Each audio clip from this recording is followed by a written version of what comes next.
Bien, se ven bien las imágenes, el audio, les pregunto. Buenos días, ingeniero. Sí, se escucha bien. Sí, se escucha.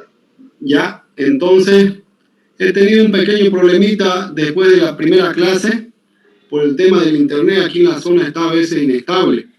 Ya, de todas maneras, si es que se corta, vamos a intentar acoplarnos al segundo link. Bueno, pongan su cámara 10 segundos, por favor, para grabar la asistencia. 10 segundos su cámara para grabar la asistencia, por favor. Eso es en beneficio de ustedes que están en clase. Lo que corresponde a la semana de hoy, a la clase de hoy sábado, es equivalente a estudiar lo que es la parte de termodinámica, donde tenemos que ver la energía libre de Gibbs y la energía libre de Helmholtz, ¿ya?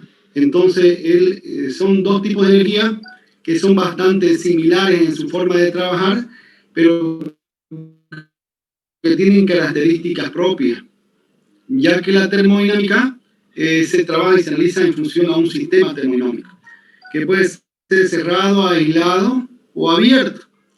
Y en función a eso hay diferentes tipos de reacciones y energías que hay que ver, ¿no? La energía libre de Gibbs, básicamente, esta energía libre de Gibbs es equivalente a la variación del calor o a la variación de la entalpía, ¿ya? Menos, si quieren, o restándole lo que es los valores en grados Kelvin de la temperatura y la variación de la entropía, ¿no? Entonces, la temperatura es un indicador de la cantidad de energía puntual que se encuentra en un determinado lugar, y la entropía es un medidor de los estados termodinámicos, ya que normalmente se encuentra en desorden, ¿sí? Es un contador de los grados, de los estados donde se encuentra en desorden. También se dice que la entropía, ¿ya? La entropía es el grado lugar, ¿ya?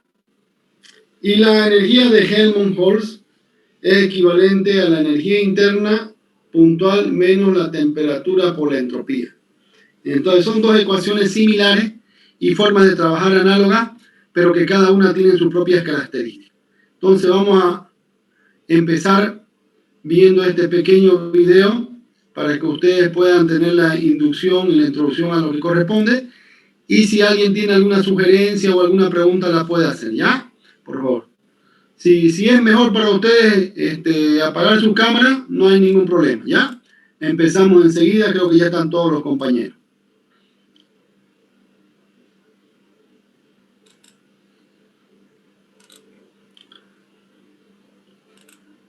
¿Se escucha bien el audio? ¿Se ve bien el video, los jóvenes?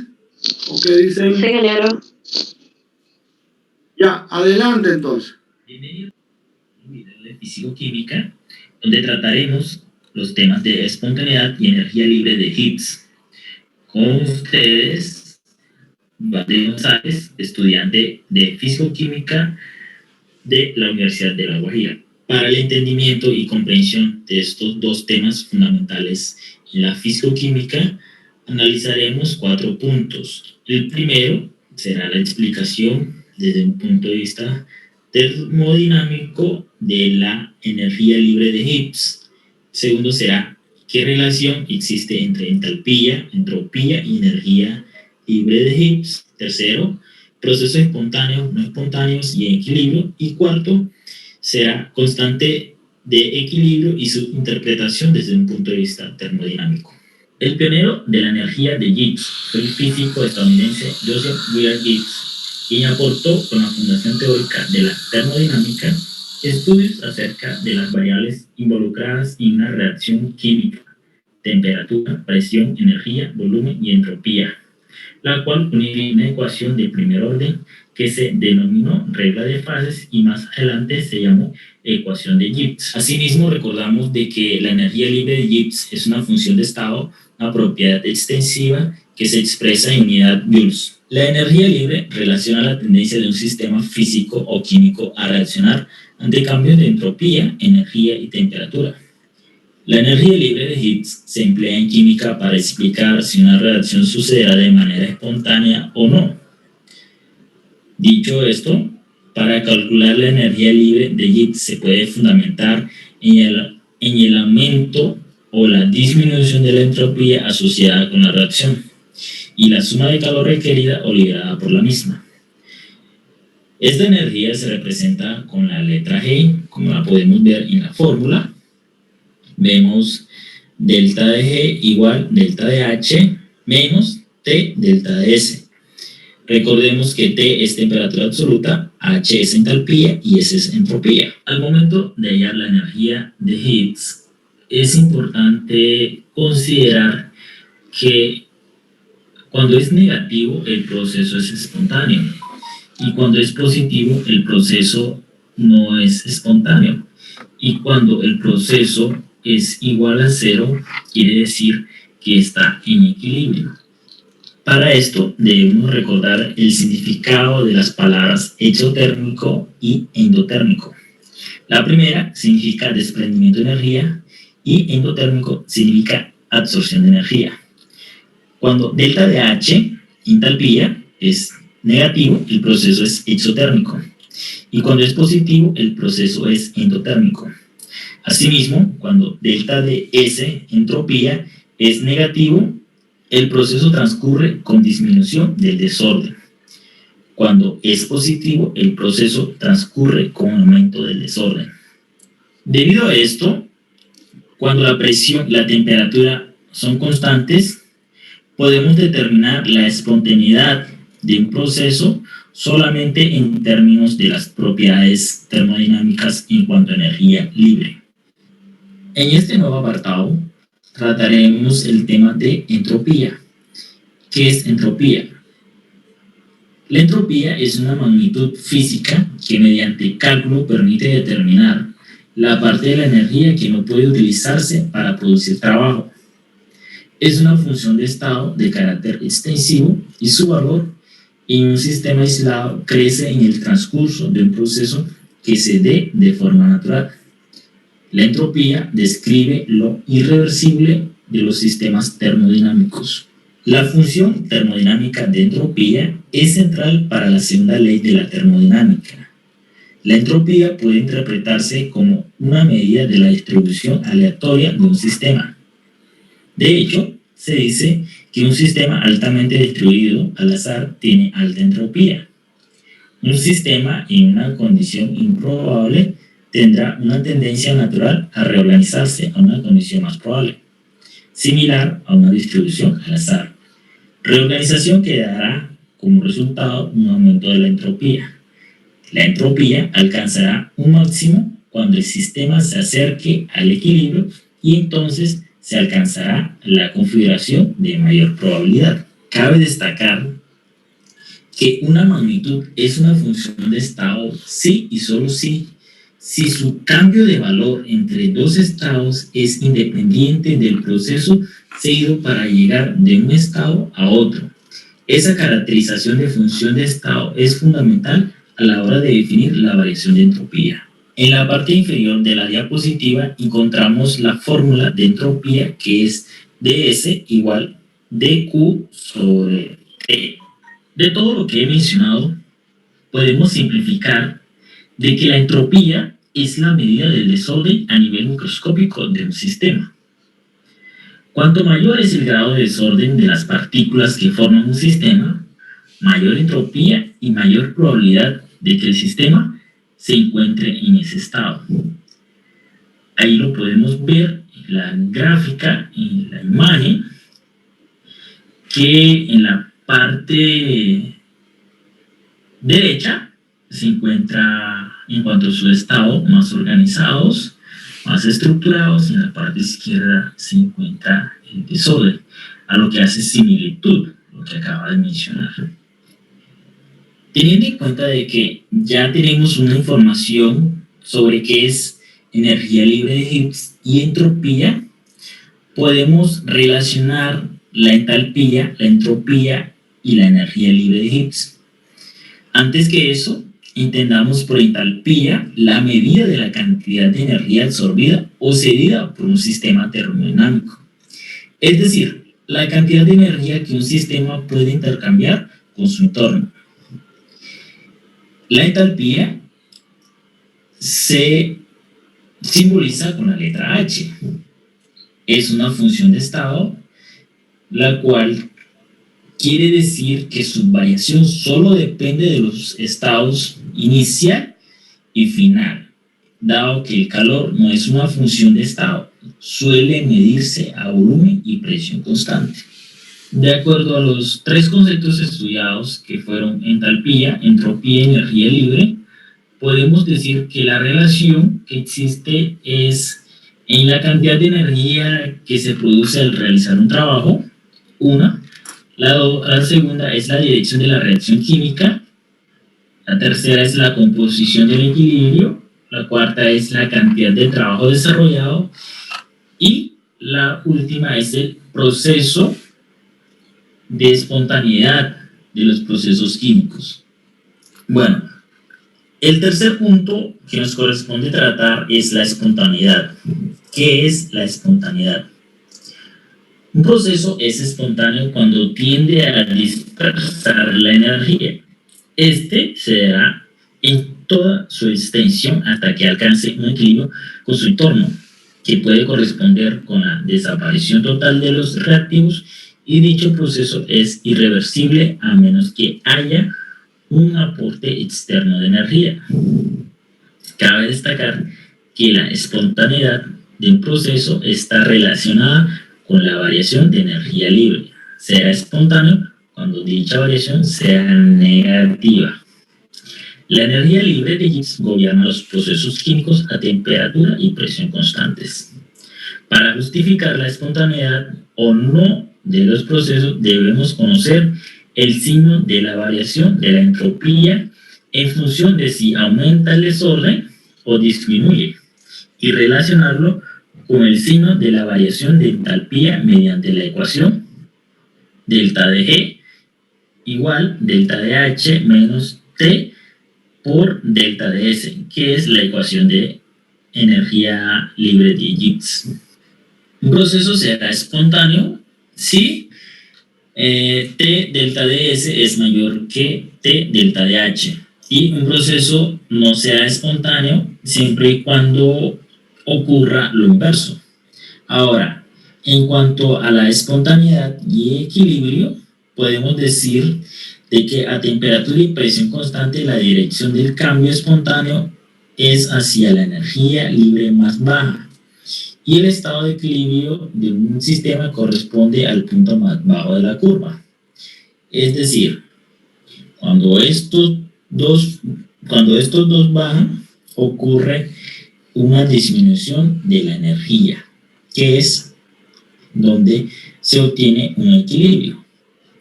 Y nuestro último tema a tratar es la constante de equilibrio. La constante de equilibrio, la cual se simboliza con la letra K mayúscula, se expresa como la relación entre las concentraciones molares de reactivos y productos. Su valor en una reacción química depende de la temperatura, por lo que esta siempre debe especificarse. La expresión de una reacción genérica es la que vemos en la parte superior de la diapositiva, y la fórmula como tal es la que vemos en el cuadro. Cabe destacar que el numerador se escribe el producto de las concentraciones y el denominador el de los reactivos. Cada término de la ecuación se eleva a una potencia cuyo valor es el del coeficiente estequiométrico de la ecuación ajustada. La magnitud de la constante de equilibrio informa sobre el estado de equilibrio, es decir, sobre la extensión con que una reacción química se lleva a cabo. Si la constante de equilibrio para una reacción química tiene un valor muy grande, el grado de conversión de reactivos a productos es muy alto. Por el contrario, valores numéricos de Kp o Kc muy pequeños indican que el grado de conversión de reactivo a producto es muy pequeño. El valor alto de Kc para la primera ecuación indica que prácticamente toda la cantidad de reactivos se ha convertido en productos. Por el contrario, el valor bajo de Kc para la segunda ecuación indica que la cantidad de reactivos que se ha convertido en productos es muy baja. Y así concluye mi presentación sobre los temas de...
Hola queridos estudiantes, espero que se encuentren súper bien. Bienvenidos a una clase más de Físico-Química. El día de hoy vamos a revisar lo que son las energías de Gibbs y de Helmholtz. Comencemos. Ya hemos revisado que con la primera ley de la termodinámica podemos considerar el equilibrio de la energía, y la segunda ley nos ayuda a decir qué procesos pueden ocurrir de manera espontánea. Con estas dos leyes podríamos esperar razonablemente que ya contamos con suficientes elementos de termodinámica para lidiar con cualquier situación.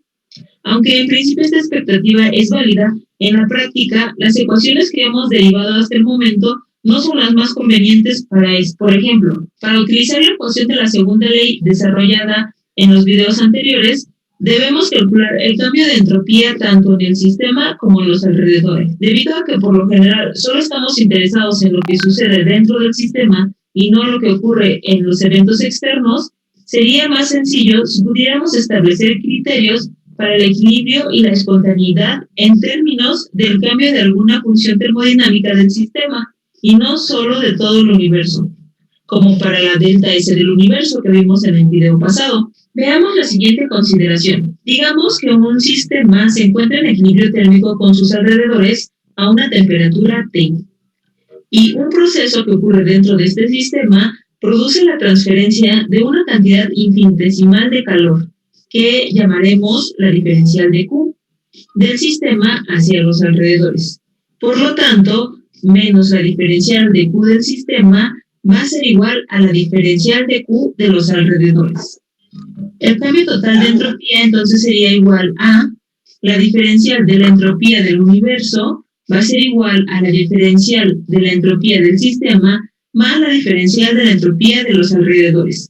Y esto será mayor o igual a 0. Sabemos que la entropía es igual a calor sobre la temperatura. Por lo tanto, la entropía de los alrededores será igual a la diferencial del calor de los alrededores entre la temperatura. Por lo tanto, la entropía del universo será igual a la diferencial de la entropía del sistema más la diferencial del calor de los alrededores entre la temperatura. Y esto va a ser mayor o igual a 0. Por lo tanto, si sustituimos el calor de los alrededores por menos la diferencial del calor del sistema, obtendríamos que la diferencial de la entropía del universo va a ser igual a la diferencial de la entropía del sistema menos la diferencial del calor del sistema entre la temperatura, y esto será mayor o igual a 0. Chequen que cada cantidad del lado derecho de la ecuación anterior se refiere al sistema. Entonces, si el proceso se lleva a cabo a presión constante, podríamos decir que la diferencial del calor del sistema va a ser igual a la diferencial de la entalpía del sistema. Y una vez sustituyendo, tendríamos que la diferencial de la entropía del sistema va a ser igual a la diferencial de la entropía del sistema sobre la temperatura, y esto va a ser mayor o igual a 0. Si multiplicamos la ecuación anterior por menos T, obtendríamos que la diferencial de la entalpía del sistema menos la temperatura por la diferencial de la entropía del sistema debe de ser menor o igual a 0. Ahora definiremos una nueva función, denominada energía de Gibbs, llamada así en honor del físico estadounidense Joshua Willard Gibbs, que nació en 1839 y falleció en 1903. Un dato interesante es que antes se le llamaba energía libre de Gibbs, o también se le conocía como energía libre. Sin embargo, la IUPAC recomendó que se eliminara el término libre, por lo que ahora la conocemos simplemente como energía de Gibbs, y se simboliza por una G mayúscula. Por lo tanto, G va a ser igual a H menos T por S, lo cual significa que la energía de Gibbs es igual a la entalpía menos la temperatura multiplicando a la entropía. En esta ecuación observamos que tanto la entalpía, la temperatura y la entropía son todas funciones de estado. Por lo tanto, la energía de Gibbs también es una función de estado. Además, al igual que la entalpía, la energía de Gibbs tiene unidades de energía. A temperatura constante, el cambio en la energía de Gibbs del sistema en un proceso infinitesimal estará dado por la diferencial de la energía de Gibbs del sistema va a ser igual a la diferencial de la entalpía del sistema menos la temperatura multiplicada por la diferencial de la entropía del sistema. Podemos aplicar la diferencial de la energía de Gibbs del sistema como un criterio del equilibrio y la espontaneidad. De la siguiente manera, decimos que la diferencial de la energía de Gibbs del sistema va a ser igual o menor a 0, donde el signo menor que denota un proceso espontáneo, mientras que el de igualdad indica equilibrio a temperatura y presión constante. A menos que se indique otra cosa, a partir de ahora, en nuestro análisis de los cambios de la energía de Gibbs, solo consideraremos el sistema. Por esta razón, omitiremos el subíndice cis para que se simplifiquen las cosas. En el caso de un proceso isotérmico finito, lo cual quiere decir que va del punto 1 al punto 2, el cambio de la energía de Gibbs estará dado por delta de la energía de Gibbs va a ser igual a delta H menos T por delta S. Y en las condiciones de equilibrio y espontaneidad a temperatura y presión constantes estarán dadas por delta G igual a G2 menos G1 igual a 0, que sería nuestro sistema en equilibrio, y delta G igual a G2 menos G1 menor a 0 será un proceso espontáneo desde el punto 1 hasta el punto 2.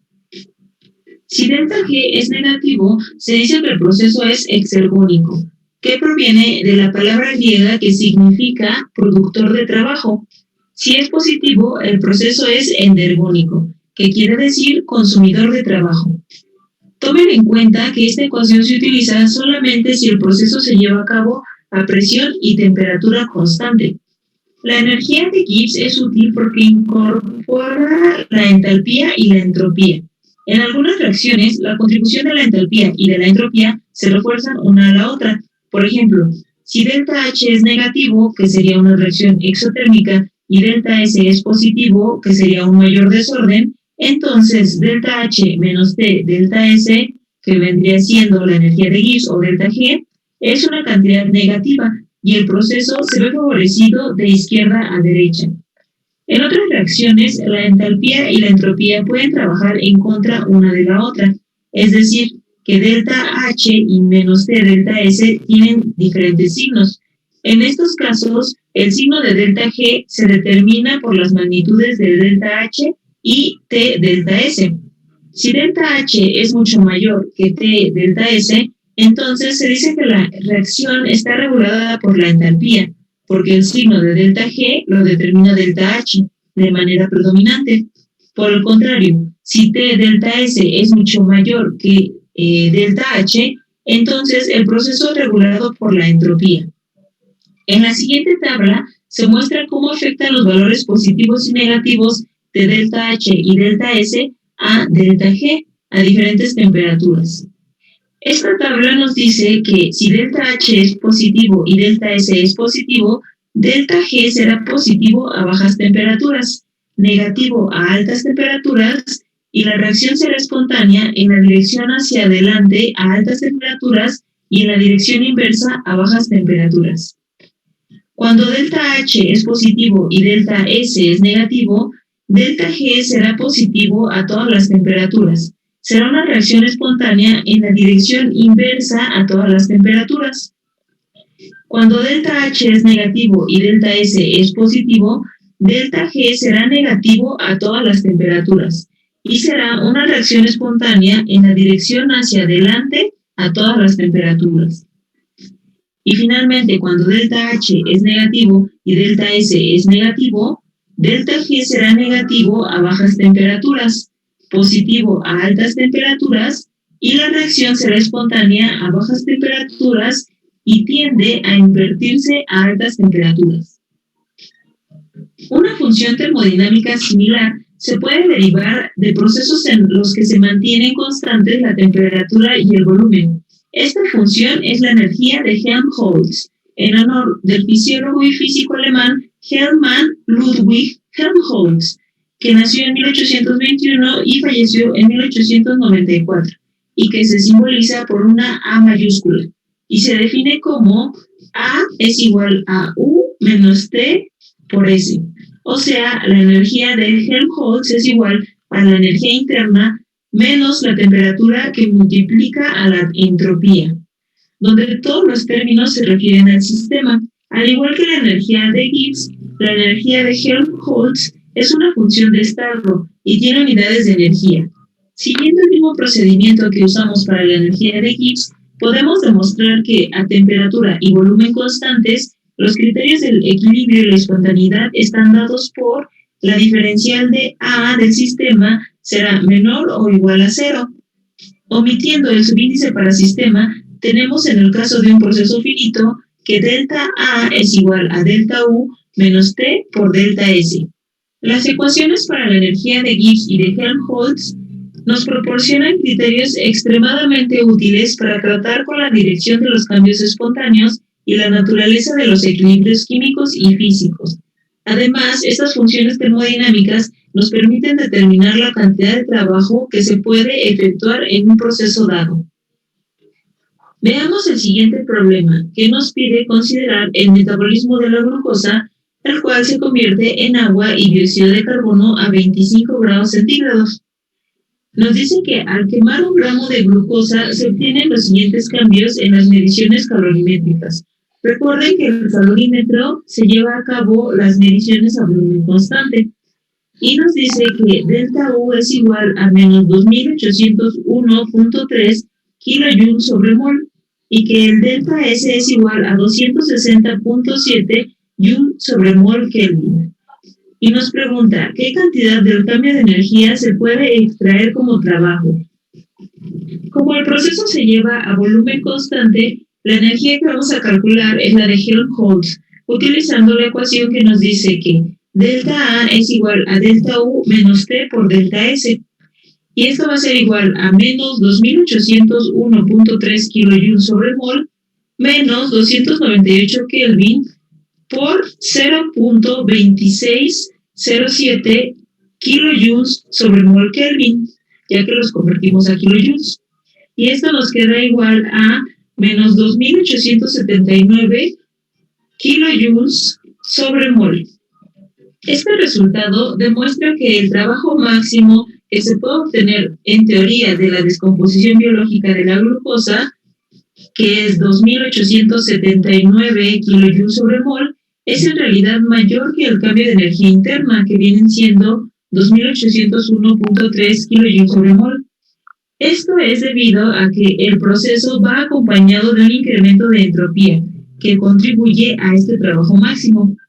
Pero en la práctica, solo una porción de este trabajo se convierte en realidad en actividad biológica útil. El siguiente ejercicio nos pide calcular el valor de delta G en la fusión de hielo a 0 grados centígrados, 10 grados centígrados y menos 10 grados centígrados. La entalpía y la entropía molar de fusión del agua son de 6.01 kilojoules sobre mol y 22 joules sobre mol Kelvin respectivamente, y se supone que son independientes de la temperatura.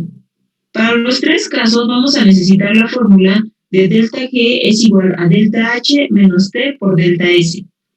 Para el punto A, que es en el punto normal de fusión del hielo, delta G va a ser igual a 6.01 kJ sobre mol menos 273 Kelvin por 0.022 kJ sobre mol Kelvin. Y esto nos va a dar igual a 0. Para el inciso B, a 10 grados centígrados, delta G va a ser igual a delta H menos T por delta S. Y esto es igual a 6.01 kJ sobre mol menos 283 Kelvin por 0.022 kJ sobre mol Kelvin. Y esto es igual a menos 0.22 kJ sobre mol. Y para el inciso C, a menos 10 grados centígrados, delta G va a ser igual a 6.01 kJ sobre mol menos 263 Kelvin por 0.022 kJ sobre mol Kelvin. Y esto nos va a dar igual a 0.22 kJ sobre mol. Estos resultados son congruentes con nuestro conocimiento de que a 0 grados centígrados el sistema se encuentra en equilibrio y que delta G es igual a 0, que sería el inciso A. A 10 grados centígrados el hielo se funde espontáneamente y delta G es menor a 0, que es el inciso B. Y a menos 10 grados centígrados el hielo no puede fundir espontáneamente y delta G es mayor a 0, que esto sería el caso C. Con este ejercicio terminamos la clase del día de hoy. Espero les haya parecido interesante